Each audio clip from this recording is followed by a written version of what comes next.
మళ్లీ హైడ్రా యాక్టివ్ అయింది. మేడ్చల్ మల్కాజ్గిరి జిల్లా తుమ్ముకుంట మున్సిపాలిటీ దేవరయాంజల్ గ్రామంలోని కోమటకుంటలో అక్రమ నిర్మాణాలు తొలగించింది. కోమటకుంట చెరువు పరిధిలో నిర్మించిన ప్రకృతి రిసార్ట్స్, ప్రకృతి కన్వెన్షన్ కు ఎలాంటి అనుమతులు లేవని నిర్ధారించుకున్న అధికారులు బుల్డోజర్లతో రంగంలోకి దిగారు. రిసార్ట్స్ ను నేలమట్టం చేశారు. అయితే గతంలో హైడ్రా నోటీసులపై హైకోర్టును ఆశ్రయించింది ప్రకృతి రిసార్ట్స్ అండ్ కన్వెన్షన్. ఇక ఇరిగేషన్, రెవెన్యూ, మున్సిపాలిటీ అధికారులు ఇచ్చిన నివేదికల ఆధారంగా చెరువు, ఎఫ్టీఎల్ పరిధిలో నిర్మించిన వాటిని కూల్చివేయాలంటూ కోర్టు తీర్పునిచ్చింది.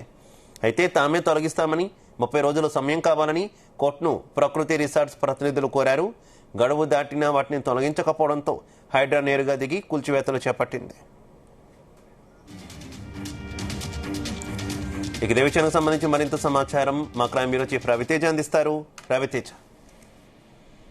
మేడ్చల్ మల్కాజ్గిరి జిల్లాలో ఈ రోజు హైడ్రా అధికారులు కూల్చివేత ప్రక్రియ కొనసాగించారు. దీంట్లో తూముకుంట మున్సిపాలిటీ పరిధిలో ఉన్నటువంటి దేవరయాంజల్ గ్రామంలో కోమటికుంటలో ఈ అక్రమ నిర్మాణాలను ఏర్పాటు చేసి చాలా రోజులుగా ఇల్లీగల్ గా ఇక్కడ నివాసం ఉంటున్నారనే దానిపై కూడా హైడ్రా అధికారులకు వచ్చినటువంటి ఫిర్యాదు పైన కోమటి చెరువు పరిధిలో నిర్మించినటువంటి ప్రకృతి రిసార్ట్స్, ప్రకృతి కన్వెన్షన్ ఎలాంటి అనుమతులు లేవని నిర్ధారించుకున్నటువంటి హైడ్రా అధికారులు ఈ రోజు బుల్డోజర్లతో రంగంలోకి దిగి ఈ కూల్చివేతలు కొనసాగించారు.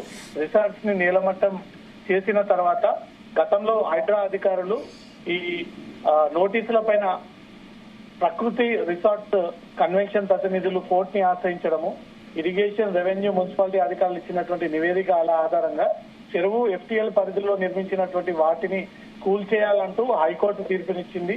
తామే తొలగిస్తామని 30 రోజుల సమయం కావాలని హైకోర్టుని ప్రకృతి రిసార్ట్స్ ప్రతినిధులు కోరారు.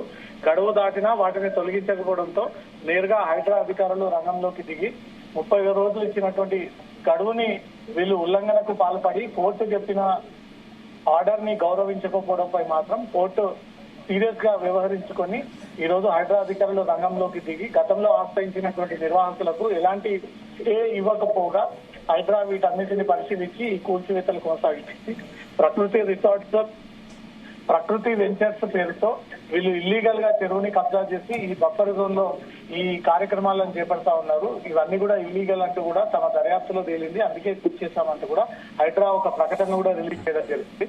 వీరంతా కూడా పొలిటికల్ ప్రెషర్ పెట్టి ఎన్ని రోజుల పాటు టీహెచ్ఎంసీ, ఇతర రెవెన్యూ, మున్సిపల్ అధికారులను మేనేజ్ చేసి అక్కడ చెరువుని కబ్జా చేయకూడదు, అక్కడ ఈ నిర్మాణాలు చేపట్టకూడదని తెలిసినప్పటికీ మేనేజ్ చేసి ఈ నిర్మాణాలను చేపట్టారంటూ కూడా హైడ్రా గుర్తించి ఈ కూల్చివేతలను కొనసాగిస్తుంది. Right, okay, thank you.